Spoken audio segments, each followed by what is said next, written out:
Hello, আমি মৌসুমি। আজ যাচ্ছি গ্রিন ভিউ রেস্টুরেন্টে। রেস্টুরেন্টের নামের সঙ্গে জায়গার কতটা মিল সেটা এখনই দেখতে পাবে। বিশাল এক চা পাতা বাগানের মাঝখানে এই রেস্টুরেন্টটি করা হয়েছে। যত দূর চোখ যাবে শুধু সবুজ আর সবুজ। চা পাতা বাগানের মাঝে এমন করে বসার জায়গা করা হয়েছে। মেনুটা জাস্ট দেখো, দামটা একদমই রিজনেবল ছিল। অর্ডার কমপ্লিট করে খাবার তৈরি হতে টাইম লাগবে শুনে একটুখানি ঘুরে নিলাম। এসে দেখি খাবার রেডি। এমন সবুজে ঘেরা চা পাতা বাগানের মাঝখানে লাঞ্চ উপভোগ করলাম। আহা, মনে পড়েই এখন ভালো লাগছে।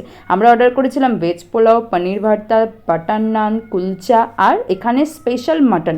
সত্যি বলতে আমার এই ভেজ পোলাও আর মাটনটা খুবই ভালো লেগেছে, আর মাটনটা প্রপার কুক হয়েছিল বলে আরও ভালো লাগছিল খেতে।